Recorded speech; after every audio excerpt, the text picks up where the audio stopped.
Peringatan Maulid Nabi Muhammad SAW tahun 1442 Hijriah di Kampung Lamkawi, Kecamatan Kembang Tanjung, Kabupaten Pidi berlangsung meriah. Warga yang menikmati kenduri Maulid antusias membagikan isi hidangan dengan tradisi nasi ruah atau nasi dicampur lauk di dalam daun pisang. Meski di tengah pandemi COVID-19 tidak menyurutkan semangat masyarakat Kampung Lamkawi, Kembang Tanjung, Pidi untuk menggelar kenduri Maulid Nabi besar Muhammad SAW.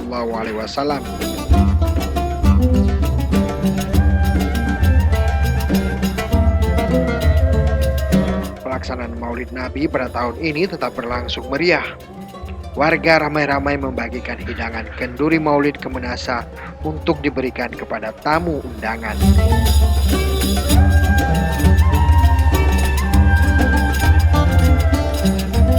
Kenduri Maulid ini sudah disiapkan dengan berbagai lauk, buah-buahan dan masakan khas Aceh lainnya untuk disantap bersama-sama oleh warga dan tamu undangan.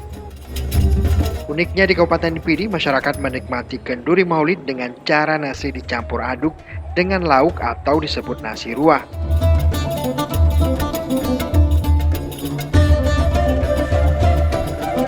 Kenduri Maulid ini dibagi rata untuk tamu menggunakan daun pisang yang memiliki aroma khas.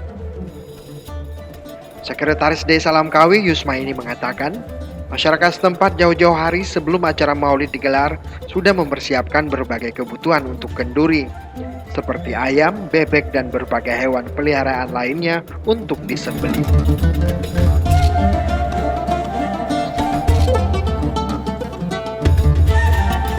Kenduri Maulid yang digelar setiap tahun disambut antusias warga. Selain kenduri digelar di Menasa, warga juga memeriahkan Maulid Nabi dengan menggelar zikir dan doa. Alhamdulillah secara umum berjalan sukses sebagaimana tahun-tahun sebelumnya. Cuma karena keadaan pandemi mungkin kita terbatas tidak bisa melanjutkan acara di malam hari.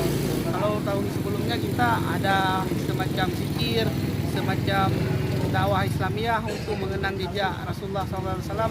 Tapi karena keadaan pandemi mungkin tahun ini kita tiadakan. Tapi itu tidak menjadi satu penghalang. Yang jelas hari ini kita sukses dengan banyak tamu datang, masyarakat antusias, dan juga para pemuda-pemuda juga antusias, masyarakat di perantauan pulang. Jadi saya rasa Peringatan Maulid Nabi Muhammad SAW di Kabupaten Pidi menjadi kegiatan keagamaan yang sakral. Maka tak heran jika warga yang tinggal di perantauan umumnya pulang ke kampung halaman untuk memeriahkan Maulid Nabi Muhammad SAW. Selain bertemu keluarga, Maulid Nabi juga menjadi ajang silaturahmi antar warga. Pelaksanaan Maulid Nabi tahun ini berlangsung singkat. Warga tidak menggelar kegiatan dakwah Islamiyah maupun ceramah agama pada malam hari sebagaimana digelar setiap tahunnya, karena di tengah pandemi COVID-19 untuk mencegah kerumunan warga serta menghindari penularan COVID-19. Dari Kabupaten Pidi, Tim Liputan Aceh Video.